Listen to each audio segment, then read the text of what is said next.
Gloire à Dieu. Vous allez bien? Vous n'êtes pas trop déçus? Le printemps met du temps à arriver, hein? Mais il va finir par arriver. J'étais il y a 3 semaines, 4 semaines à Kinshasa. Je serai dans 15 jours à Dakar, au Sénégal, et ensuite à Abidjan. Au mois de mai, je suis à Lomé, à la faculté de théologie où j'enseigne. Et ça fait du bien de voir la ferveur qu'il peut y avoir en Afrique, et on prie pour cette chaleur-là au Québec. Il y a quelque temps, j'étais au Togo, dans la brousse. Vraiment, c'est le village de Brousse, là, il n'y a pas grand-chose, c'est à 2 heures de kilomètre de la capitale, il n'y a rien, mais il y a un camp de prière. Bon, il y en a qui savent ce que c'est qu'un camp de prière. Un camp de prière où il y a des sœurs, des frères, des amis qui viennent pour prier, chercher la face de Dieu, parce qu'ils croient que Dieu est celui qui agit, qui intervient, qui fait de grandes choses. Et là, ce camp de prière, il y en a qui viennent pendant 3 jours, 4 jours, jeûner, prier. J'étais invité à prêcher. Il y avait 10 000 personnes. 10 000 personnes dans le désert. Nous, des fois, on dit, pour avoir du monde, il faut aller dans un stade, il faut aller dans la ville, il faut aller là où sont les gens. Là, c'est le contraire. On va là où il n'y a personne, mais c'est les gens qui viennent. Ça rappelle l'histoire de Jean-Baptiste. Jean-Baptiste est dans le désert, il prêche dans le désert, il ne va pas prêcher vers la foule, il prêche dans le désert, et c'est les gens qui viennent à lui. Pourquoi c'est les gens qui viennent à lui? Parce que le message, c'est le message de Dieu, c'est la parole de Dieu qui transforme et qui libère, et parce que c'est Jésus. C'est Jésus qu'on vient chercher. Et laissez-moi vous dire que ce matin-là, dans la brousse du Togo, eh bien, le Seigneur a agi, des miracles instantanés, des délivrances, des guérisons, et c'est le même Jésus qui est au Québec. C'est le même Jésus qui est dans ce lieu. Amen. Je vous invite à aller avec moi dans le livre des Juges.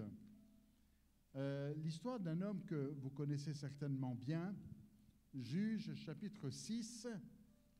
Ce jeune homme s'appelle Gédéon. Juges, chapitre 6. Mais c'est toujours bien de voir le contexte d'une histoire. Des fois, on est trop limité à un récit et on oublie ce qui se passe avant. Regardez, Juges, chapitre 6, verset 1er. Les enfants d'Israël firent ce qui déplaît à l'Éternel. Et l'Éternel les livra entre les mains de Madian pendant 7 ans.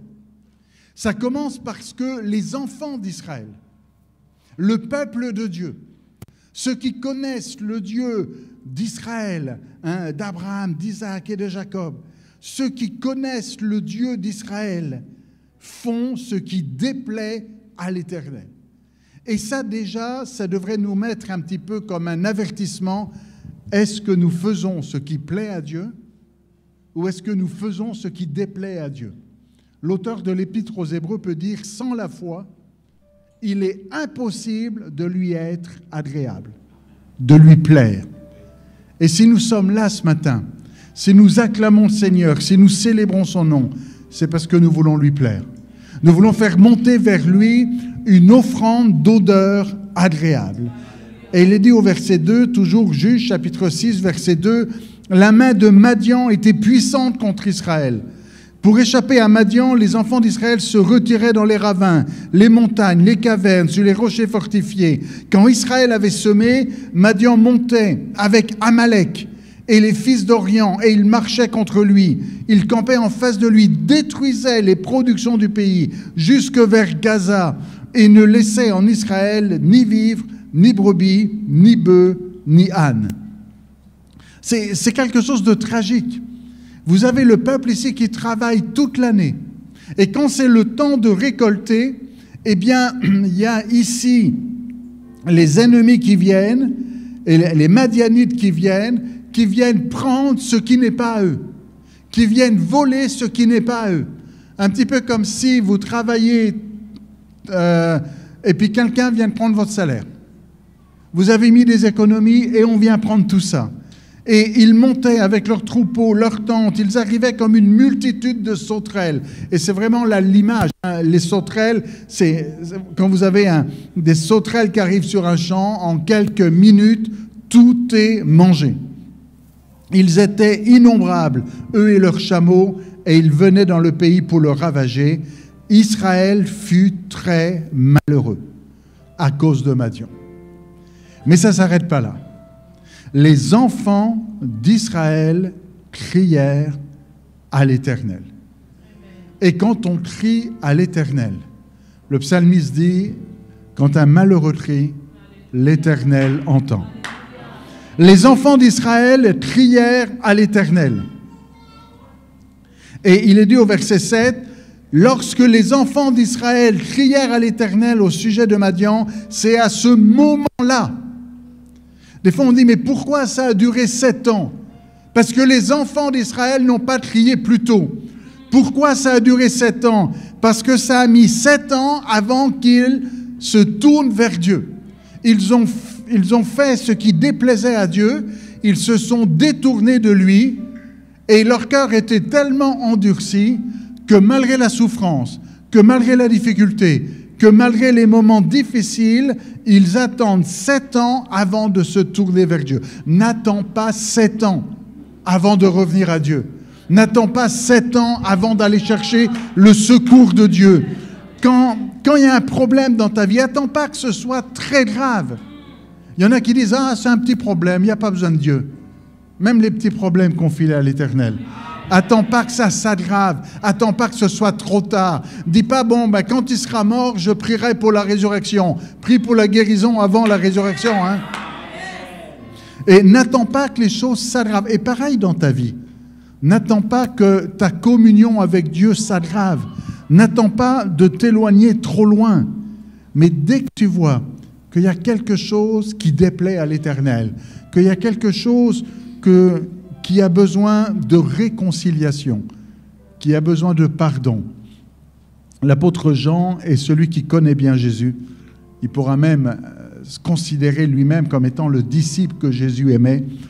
Pouvait dire, eh bien, si nous confessons nos péchés, il est fidèle et juste pour nous les pardonner. On a un Dieu compatissant. Des fois, on a peur d'aller vers lui en disant « mais il va me faire des reproches parce que j'ai fait ce qui déplaît à l'Éternel ». Des fois, on a peur d'aller vers lui parce qu'on a peur qu'il nous frappe, parce qu'on a peur qu'il nous repousse, parce qu'on a peur qu'il nous rejette à cause de ce que l'on a fait. Vous connaissez l'histoire du fils prodigue dans Luc chapitre 15. Et Jésus insiste avec cette histoire-là pour montrer que même si tu es allé très loin, même si tu as fait ce qui déplaît à l'Éternel, même si tu sens le cochon, comme le fils prodigue, quand il est revenu, il pensait être juste un serviteur, il voulait revenir juste comme un esclave dans la maison de son père. Mais son père a préparé le veau de gras. Son père lui a donné un anneau, des sandales, un vêtement. Ne dis pas « Dieu ne me recevra pas ». Il est celui qui t'attend. Il est celui qui t'attend. Alors je reviens à mon texte, parce que là je me suis écarté, mais je crois que quelqu'un avait besoin d'entendre ça. Et il est dit au verset 8, « L'Éternel envoya un prophète ».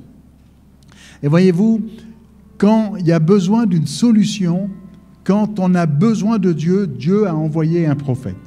Il a envoyé un homme de Dieu. Il a envoyé sa parole. Le prophète, c'est celui qui vient apporter la parole de Dieu. Et l'Éternel envoie un prophète, verset 8, donc Juge 6, 8. L'Éternel envoie un prophète aux enfants d'Israël. Il leur dit, « Ainsi parle l'Éternel, le Dieu d'Israël.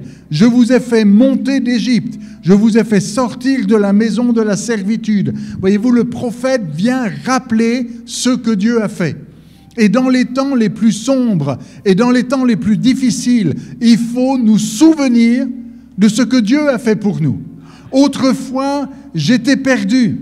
Il m'a sauvé, il m'a délivré, il m'a racheté à main forte et à bras entendu. J'étais dans l'esclavage de l'Égypte, pour reprendre le cas d'Israël ici. J'étais dans l'esclavage de l'Égypte, mais il nous a affranchis, il nous a délivrés. Et c'est vrai dans nos vies encore. Et il faut s'en souvenir. Alors le prophète vient rappeler ces choses. Et il dit de la part de Dieu, je vous ai délivrés de la main des Égyptiens, de la main de ceux qui vous opprimaient. Je les ai chassés devant vous. Je vous ai donné leur pays. Je vous ai dit, je suis l'Éternel, votre Dieu. Vous ne craindrez pas les dieux des Amoréens dans le pays desquels vous habitez, mais vous n'avez pas écouté ma voix. Le prophète vient dire ici, au temps de Gédéon, vous refaites ce que vos pères avaient fait bien avant. Et c'est quelque chose de très humain. Et quelqu'un peut-être pourra dire comme Pierre, non, non, tout le monde va t'abandonner, mais moi, je n'abandonnerai jamais. Vous savez, c'est Pierre qui va dire ça à Jésus, et puis c'est lui qui va renier Jésus, par 3 fois. Et on est tous de la même nature, enclins à ne pas écouter la voix de Dieu. Et il y a un combat en nous. Et le prophète dit ici, vos pères ont fait ça, et vous n'avez pas écouté ma voix. Et peut-être quelqu'un dira, mais non, mais moi j'écoute la voix de Dieu, je ne suis pas dans ce cas-là. Tant mieux pour vous, mais quoique, des fois l'Éternel parle et on n'y prend point garde. Des fois il parle et on n'a même pas entendu qu'il nous parlait. Et ça, c'est ne pas écouter sa voix. Ce n'est pas seulement faire le contraire de ce qu'il nous demande. Ce n'est pas seulement aller ici dans une vie de débauche comme le fils prodigue qui prend sa part d'héritage et qui va faire le contraire de ce qu'il faudrait faire. Ce n'est pas seulement ça, ne pas écouter la voix de Dieu.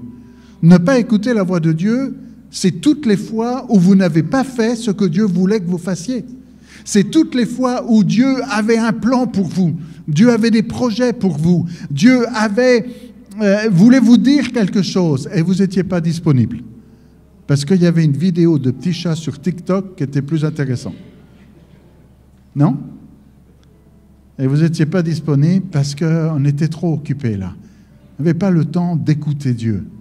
On veut que Dieu nous écoute. Et quand on va dans la prière, on dit « Seigneur, écoute-moi, voilà toutes les choses dont j'ai besoin. » Mais est-ce qu'on écoute Dieu? Et est-ce qu'on dit « Seigneur, parle, car ton serviteur écoute. » Et vous ne m'avez pas écouté. Vous n'avez pas écouté ma voix. Verset 11, le secours arrive et c'est l'ange de l'Éternel qui arrive.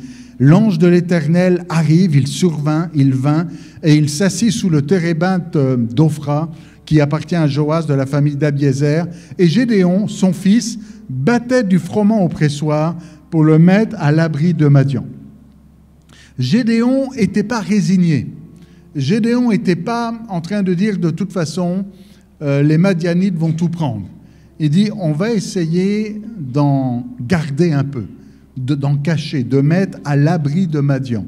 Alors, il battait du froment au pressoir pour le mettre à l'abri de Madian, et l'ange de l'Éternel lui apparut, et l'Éternel et lui dit, l'Éternel est avec toi, vaillant héros. Et c'est un verset formidable que Juge 6, 12, et certainement que c'est une parole que le Seigneur veut vous dire ce matin.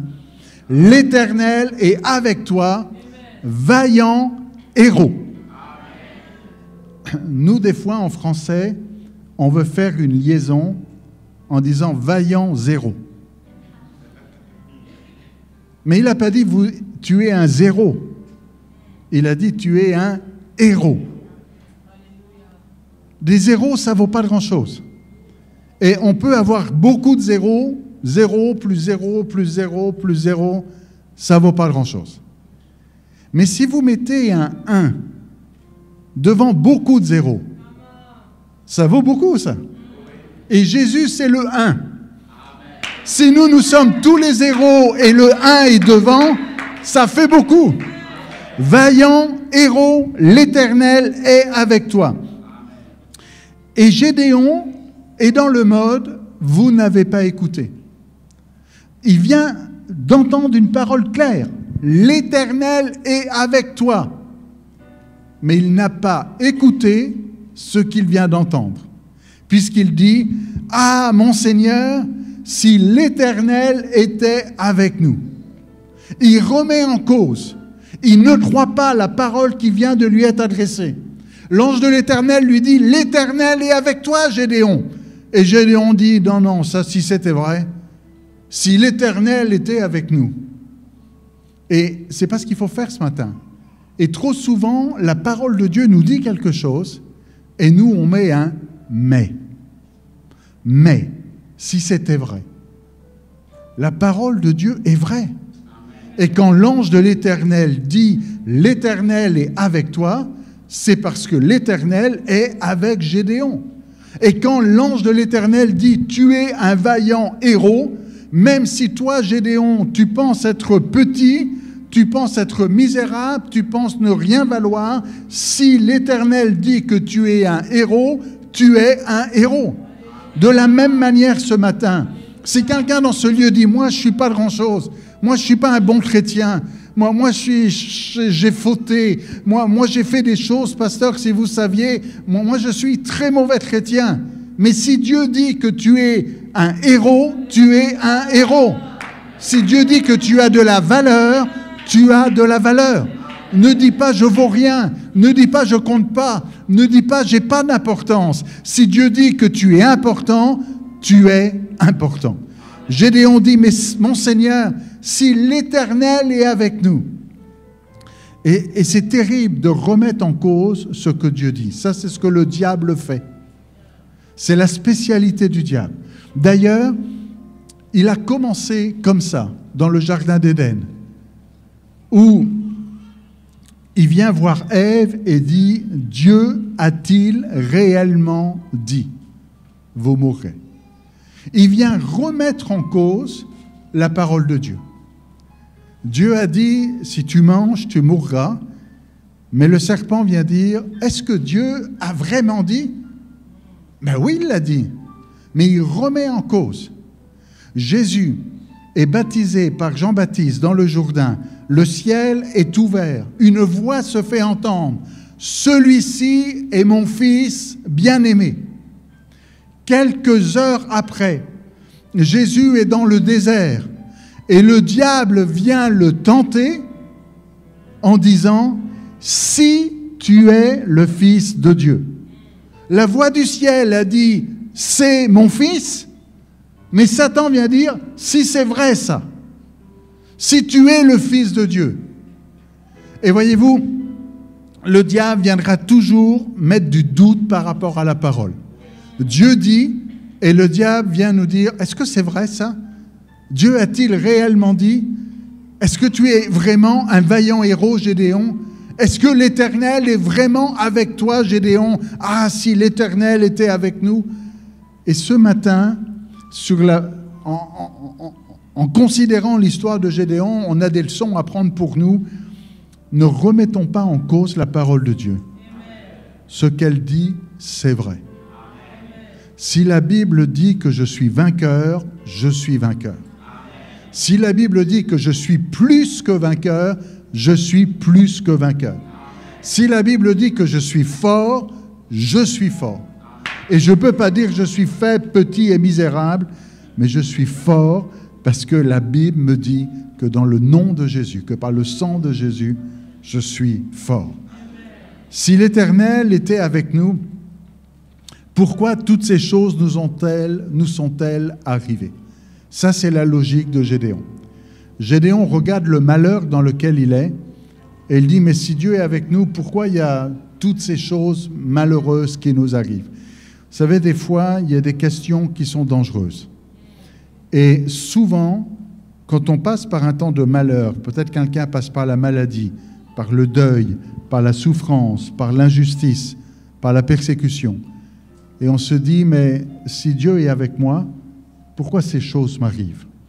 Un jour, dans Jean chapitre 9, on a les disciples qui posent la question à Jésus, mais pourquoi cet homme, il est né aveugle? Et pour eux, dans leur théologie, s'il y a un problème, c'est parce qu'il est puni. S'il y a un problème, c'est parce qu'il est puni. Est-ce que c'est ses parents qui ont péché? Ou est-ce que c'est lui qui a péché pour qu'il soit né aveugle? Ce qui devient assez tordu de considérer, mais il est né aveugle. S'il a péché, il a péché quand? Bon, je sais que des fois, il y a des bébés qui donnent des coups de pied quand ils sont dans le ventre, mais quand même. Et voyez-vous, Jésus répond non. Ce n'est pas que lui ou ses parents aient péché. Donc Jésus dit, c'est pas ça. Mais nous, on aimerait que Jésus nous dise ce que c'est. Mais Jésus ne le dit pas. Jésus ne dit pas pourquoi il est arrivé là. Mais il dit, voilà ce qui va se passer maintenant. Mais c'est afin que les œuvres de Dieu soient manifestées en lui. Et voyez-vous, des fois, on veut regarder derrière pour dire, mais pourquoi le malheur? Pourquoi la souffrance? Pourquoi je suis dans cette situation? Et on regarde derrière. Et Jésus dit, arrête de regarder derrière, regarde devant. Regarde ce que Dieu va faire maintenant dans cette situation. Comment il va se glorifier dans cette situation. Gédéon, arrête de regarder pourquoi ces choses nous arrivent. Pourquoi toutes ces choses nous sont-elles arrivées? L'ange de l'Éternel est là devant toi. Et l'ange de l'Éternel est en train d'annoncer des choses de victoire, victorieuses. Et toi, tu regardes derrière et il dit, où sont tous ces prodiges que nos pères nous racontent quand ils disent, l'Éternel ne nous a-t-il pas fait monter hors d'Égypte? Et là, on est dans la nostalgie. Et là, je m'adresse plus peut-être aux papas et aux mamans qui disent, mais autrefois, dans l'Église, on voyait plus de miracles. Autrefois, il y avait plus ceci, autrefois. Et on a une nostalgie du passé qui nous fait oublier le présent. Et on regarde le passé comme s'il n'y a plus de présent, qui nous amène à dire des choses fausses. Parce que Gédéon dit, maintenant l'Éternel nous abandonne.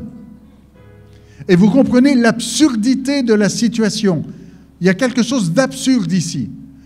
Dieu est devant lui. L'ange de l'Éternel est devant lui. Et lui, il dit, l'Éternel nous abandonne. Mais il est devant toi. Comment tu peux dire qu'il t'abandonne alors qu'il est juste là devant toi?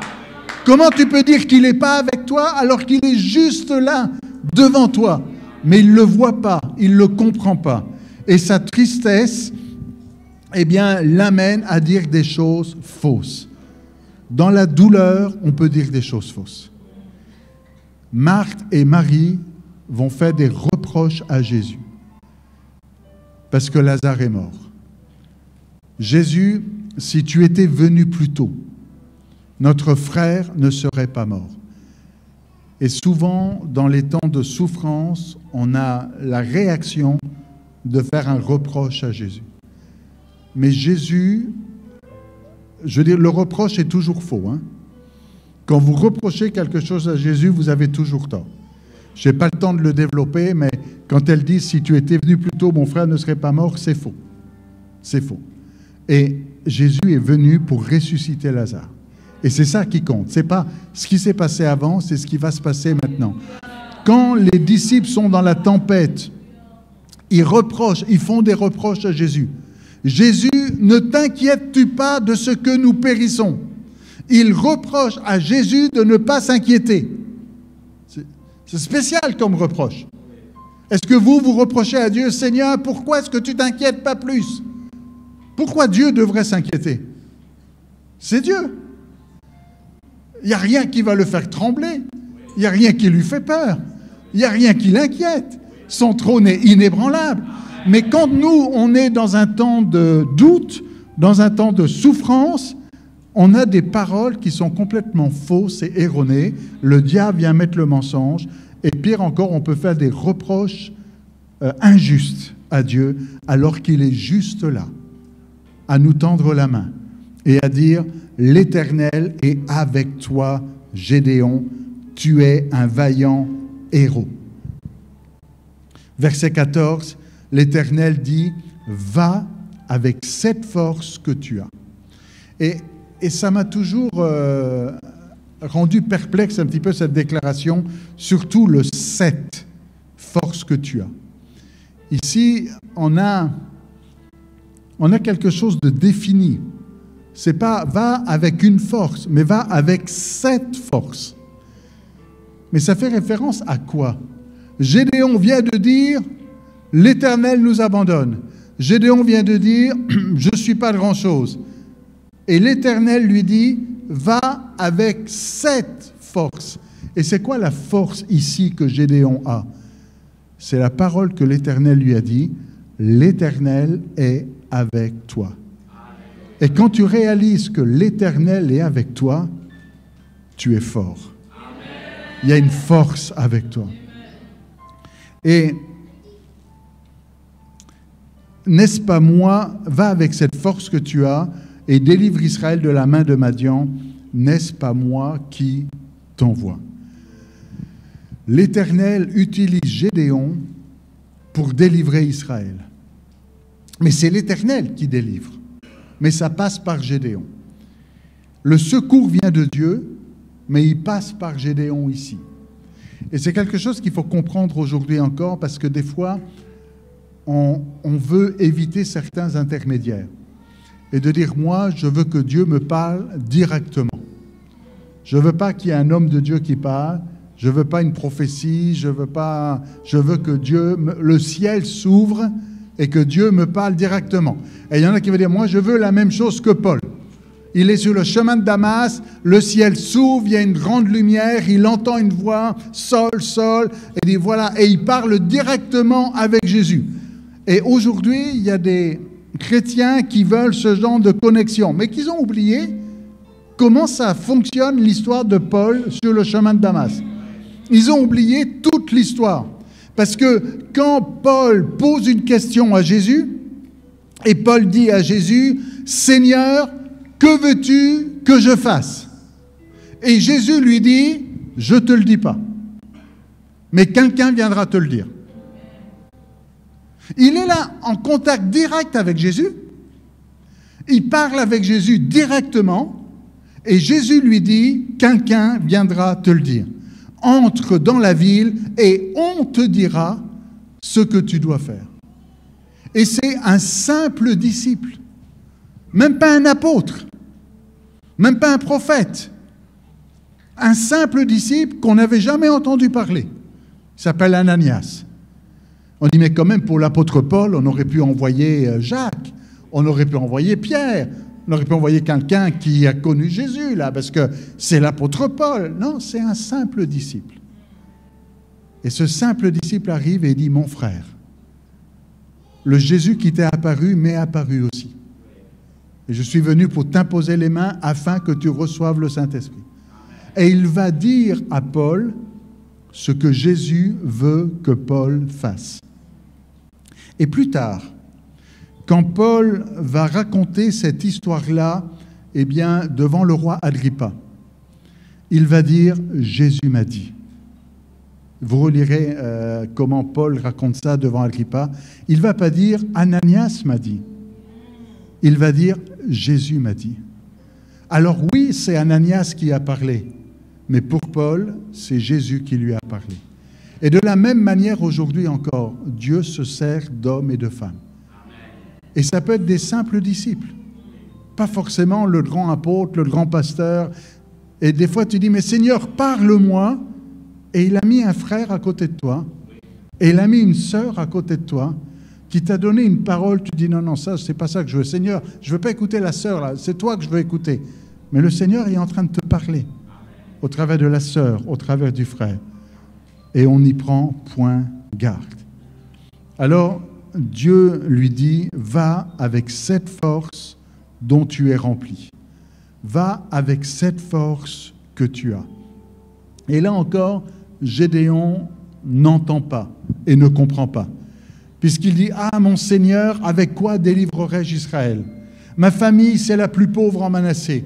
Je suis le plus petit de la maison de mon père. Toutes les défaites, comme on dit en bon québécois, il a trouvé toutes les défaites ici. Il a toutes les bonnes raisons pour ne pas faire ce que Dieu lui demande. Il est le plus petit. Il y en a d'autres qui sont mieux qualifiés. Il y en a d'autres qui peuvent mieux faire. C'est quand le Seigneur vous demande quelque chose, c'est à vous qu'il demande. Et il dit, tu es un vaillant héros. Va pas chercher quelqu'un d'autre qui fait mieux. Vous savez, des fois, je suis un peu perplexe quand le chrétien vient chercher le pasteur pour évangéliser sa voisine ou son voisin. En disant, mon voisin, là, pasteur, il faut venir et lui parler de Jésus. Et toi, tu ne peux pas le faire? Pasteur, il faut que tu viennes prier pour telle personne. Et toi, tu ne peux pas le faire? Et on dit, non, mais moi, je suis trop petit. Il faut que j'aille chercher l'homme de Dieu ou la femme de Dieu ou celui qui a une onction spéciale. Mais quand Jésus te confie une mission à toi et qui dit, tu es un vaillant héros, Gédéon ne dit pas que tu es le plus petit. Gédéon ne dit pas que ta famille, c'est la plus pauvre. Gédéon ne dit pas que toi, tu n'es pas capable et que tu ne peux rien faire. Le Seigneur t'appelle vaillant héros.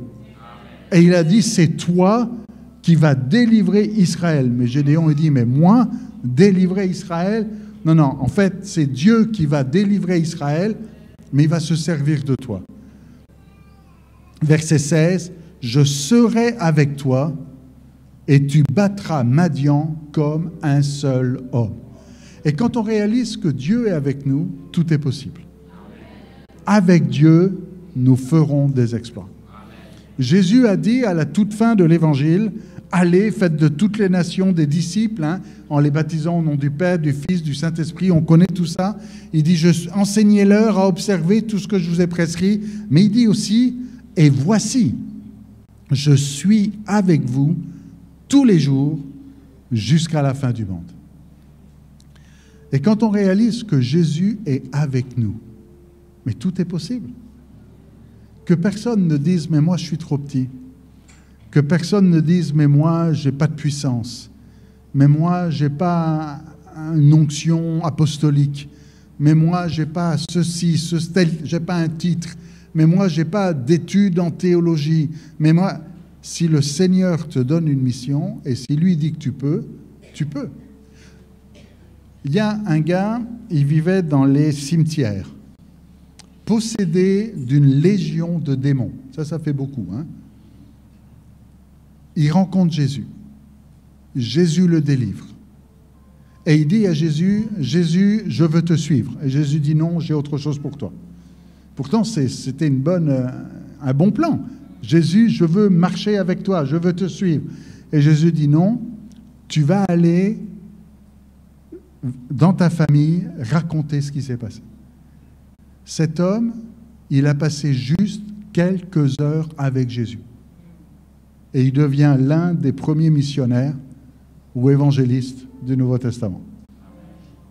Et notez bien que Jésus lui dit, va dans ta famille. Va vers ceux qui t'ont rejeté.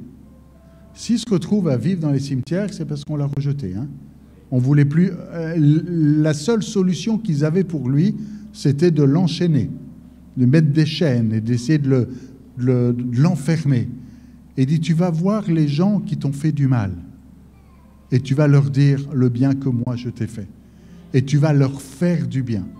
Et il n'est pas allé seulement en obéissant d'une manière frustrée. Non. Il fait ce que Jésus lui demande et il fait 10 fois plus. Puisqu'il ne va pas seulement dans sa maison, mais il va dans toute la Décapole. Décapole, en grec, c'est 10 villes, Décapolis. Et il va dans 10 villes annoncer ce que Jésus a fait. Il n'a aucune formation théologique, mais il a Jésus. Va avec cette force que tu as. Ne dis pas ce matin, j'ai rien. Ne dis pas ce matin, j'ai pas grand-chose. Ne dis pas ce matin, pour reprendre un petit peu le thème à Oasis, j'ai que quelques pains et quelques poissons. Ne dis pas, j'ai pas grand-chose, je suis pauvre, j'ai pas. Le peu que tu as, le sous-estime pas. Si le pas grand-chose que tu as, c'est Jésus, mais tu as tout. Est-ce que vous avez Jésus en vous? Si tu n'as pas Jésus, tu as rien. Et s'il y en a dans ce lieu qui n'ont pas Jésus en eux, qui ne connaissent pas la puissance libératrice de Christ, c'est un bon temps aujourd'hui pour dire que je veux connaître Jésus. Je veux marcher avec lui. Je veux être son disciple. Je veux qu'il transforme ma vie et qu'il me donne cette force dont vous parlez. Mais si Jésus est déjà en toi, ne dis pas « j'ai rien ». C'est insulter Jésus.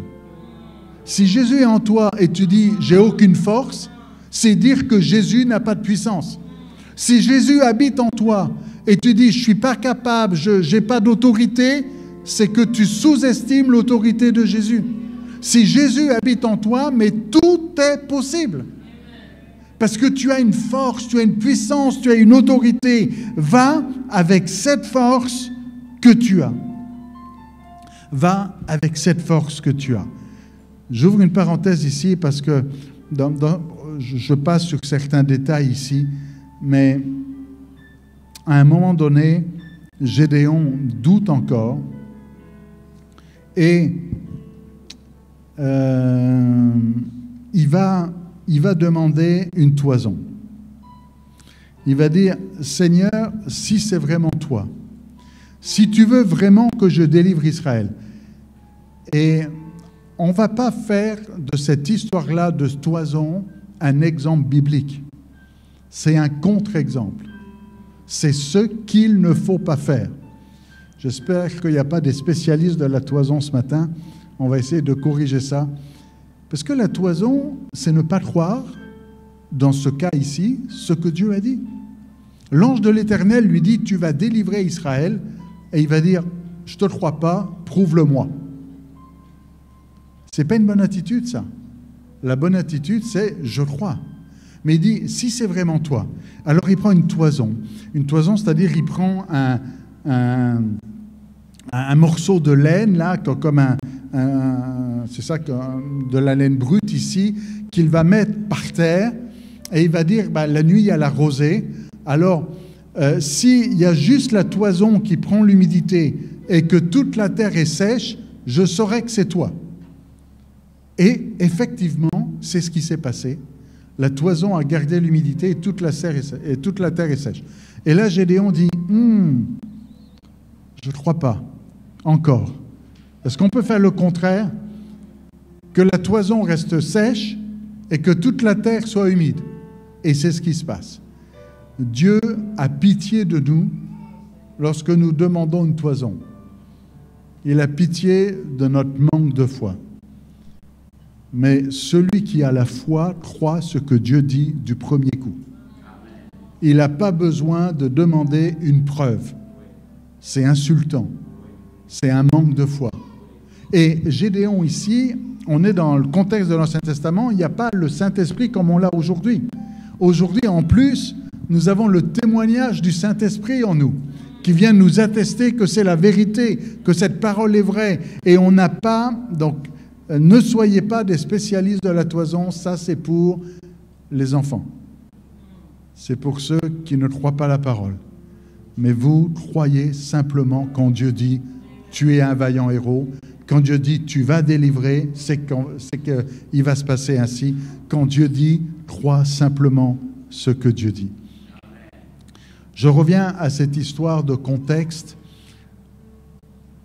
Le peuple d'Israël est dans une situation malheureuse parce qu'ils ont fait ce qui déplaît à l'Éternel.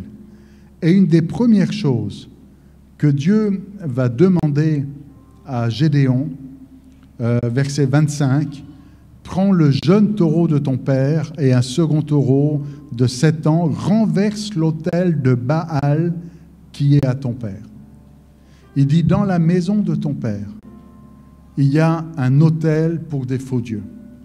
Il y a un pieu sacré pour les Astartés. Il y a ici des choses qui ne sont pas normales. Ne cherche, comment dire, il y a une anomalie si tu crois que Dieu va te secourir, mais que tu ne changes pas les choses qui ne devraient pas être là. La première chose à faire avant d'avoir la victoire, avant d'avoir la délivrance, avant d'être libéré des Madianites, c'est déjà d'enlever les choses qui déplaisent à l'Éternel de la maison. Il y a dans la maison de ton père une opprobre. Il y a dans la maison de ton père une insulte. Il y a dans la maison de ton père un autel au faux Dieu. Va détruire cela. Et après, tu pourras libérer Israël. Mais il faut déjà enlever. Et on a le même principe dans le Nouveau Testament. Repentez-vous. Comment est-ce qu'on peut recevoir le Saint-Esprit demande la foule à la Pentecôte. Il dit non, premièrement, repentez-vous. Il faut enlever ce qui n'est pas à sa place. Il faut purifier, il faut se sanctifier, il faut renoncer, pour reprendre ce que dit l'auteur de l'Épître aux Hébreux, il faut renoncer aux œuvres mortes. Tu renonces au péché, tu renonces aux choses mauvaises. Repentez-vous, soyez baptisés, ça c'est un engagement, et vous recevrez le Saint-Esprit. Et là, de la même manière, pour voir la délivrance d'Israël, pour rentrer dans le plan de Dieu, il faut une repentance, c'est-à-dire un changement. Il faut enlever ce qui est anormal, ce qui n'aurait jamais dû être là. Gédéon va le faire timidement. Il va le faire, mais il va le faire de nuit, parce qu'il a peur que les gens du village ne soient pas contents avec ce qu'il fait. Et c'est ce qui va arriver, hein. Mais finalement, le secours vient de Dieu. Et Gédéon va... Je donne la fin rapide de cette histoire-là. Gédéon va vraiment amener une délivrance contre les Madianites. Mais Gédéon, ce n'est pas un soldat. Gédéon, il ne sait pas se battre. Alors, il doit chasser une armée aussi nombreuse que des sauterelles et il ne sait pas se battre. Alors, il va réunir une grande foule. Et puis Dieu va lui dire, non, il y a trop de monde là, on va réduire. On réduit encore. Il va en rester plus que 300. Et Gédéon dit, attends, là, 300, contre toute une grande armée, ça va être difficile. En plus, on n'est pas des spécialistes de la guerre. Et Dieu va dire, pas de problème, vous allez prendre une trompette. Et puis un flambeau. Et Gédéon dit, et on n'a pas d'épée? Non, vous allez à la guerre sans épée. Et on n'a pas de bouclier? Non, vous allez à la guerre sans bouclier. Comprenez que c'est complètement fou. Humainement parlant, c'est illogique. Et des fois, nous, dans le royaume de Dieu, quand on lit la parole de Dieu, on veut que ça fonctionne à la manière des hommes. Et si tu essayais un peu la manière de Dieu? Et Gédéon va simplement croire la manière de Dieu. Une trompette, un flambeau, et c'est ce qu'il va faire. Il va simplement obéir à ce que Dieu lui demande, et la victoire est à l'Éternel. C'est pas Gédéon qui a anéanti l'armée, mais elle s'est autodétruite. Mais en tout cas, lui, il a fait parce qu'ils ont eu peur. En fait, quand ils ont vu toutes les trompettes et les flambeaux, ils ont dit, s'il y a une trompette pour 500 hommes, c'est qu'il y a beaucoup de monde derrière. Mais il y avait que les trompettes, hein. Mais ça leur a fait peur, ils ont été paniqués. Enfin, vous lirez l'histoire dans Juge, chapitre 6 ici. Mais ça rappelle une fameuse histoire, celle de David et Goliath. On a ici un géant et on a un jeune homme qui ne sait pas se battre. Enfin, qui ne sait pas se battre. Si, il sait se battre contre le loup, enfin contre l'ours et contre le lion. Il sait se battre un peu quand même. Mais il n'a pas l'habitude de la guerre. On lui met une armure, mais ça ne marche pas, c'est trop lourd. Il va avec sa fronde et avec un petit caillou. Qu'est-ce qu'on fait avec un caillou contre un grand soldat? Un homme imposant, imaginez peut-être 3 mètres de haut, là, ça, quand même. Et lui, il va, mais quand il va affronter ce Goliath, il ne va pas avec sa force. Il dit, c'est au nom de l'Éternel. Et nous, dans le Nouveau Testament, Jésus dit, en mon nom. En mon nom. Ils chasseront les démons.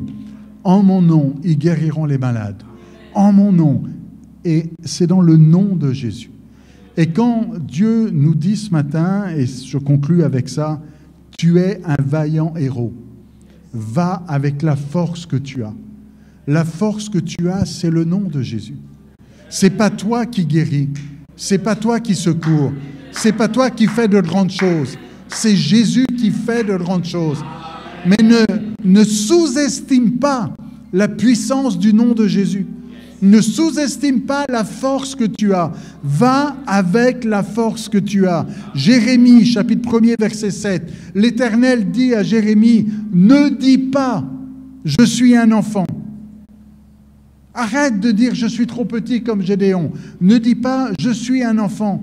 Ne les crains pas, je suis avec toi pour te délivrer. Et nous devons avoir cette qualité de dire « avec Dieu, nous ferons des exploits ». Non pas parce que je suis quelqu'un, non pas parce que je suis plus grand que les autres, non pas parce que moi je suis extraordinaire, non, mais parce que le nom de Jésus est grand. Parce que le nom de Jésus est extraordinaire. Va avec cette force que tu as. Et Jésus a dit, avant de remonter au ciel, vous recevrez une puissance. Vous recevrez une puissance, le Saint-Esprit, survenant sur vous, et vous serez mes témoins. Nous avons reçu une puissance.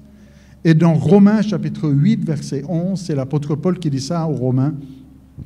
Si l'esprit de celui qui a ressuscité Jésus d'entre les morts habite en vous. Est-ce qu'on réalise ce qu'il est en train de dire?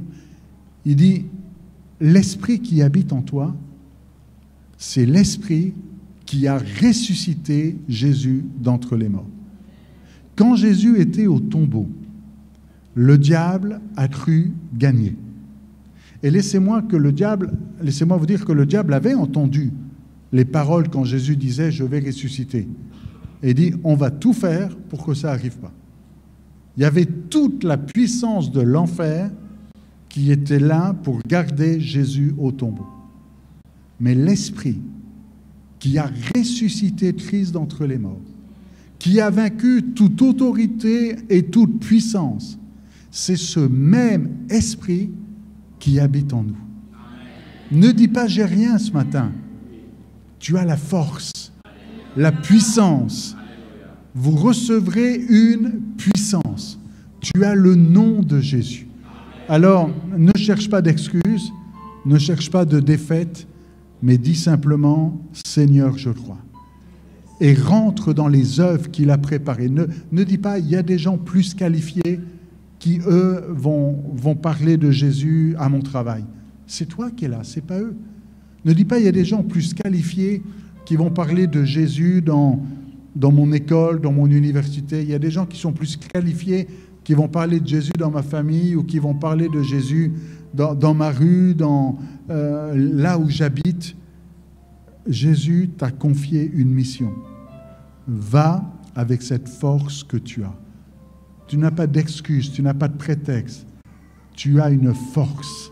Le nom de Jésus. Arrête de dire « je suis trop petit », mais dis « Jésus est grand ». Amen. On prie ensemble ce matin. Alléluia.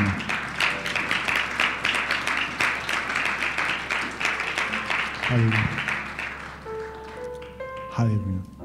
Seigneur, nous sommes dans ta présence ce matin et nous réalisons que tu es avec nous. Nous ne voulons pas être comme Gédéon de ceux qui disent « mais si Dieu était avec nous, tu es là ». Nous ne voulons pas dire « ah, mais si le Seigneur était avec nous, il y aurait… » Non, non, tu es là. Et parce que tu es là, nous pouvons nous attendre à de grandes choses. Tu es le Dieu des miracles. Tu es le Dieu de l'impossible. Tu es celui qui guérit. Tu es celui qui restaure. Tu es celui qui réveille. Tu es celui qui agit de manière glorieuse. Seigneur, nous nous attendons à toi. Tu n'as pas changé. Tu es le même Jésus aujourd'hui, hier et pour l'éternité. Et Jésus, ce matin, ce n'est pas nous qui sommes puissants, mais c'est toi qui es puissant. Amen. Et nous voulons aller avec la force que tu nous as donnée, avec le nom de Jésus. Nous croyons que tu fais de grandes choses dans ce lieu aujourd'hui, dans cette semaine, dans les semaines à venir. Nous croyons que tu as donné la puissance à chacun dans ce lieu pour être témoin de Jésus-Christ et venir embraser cette ville et venir amener un grand nombre à te connaître et venir amener des délivrances, des victoires, des triomphes simplement à cause du nom de Jésus. Non pas à nous, mais à ton nom dans nos gloires. Seigneur, c'est ta force, c'est ta puissance, c'est ton autorité. Et nous voulons dire avec humilité, nous voici, Seigneur, comme Gédéon, envoie-nous. Nous ferons ta volonté. Nous marcherons dans tes voies. Nous obéirons à ta parole. Nous ne douterons pas, mais nous croyons que tu agis avec force et puissance. Amen.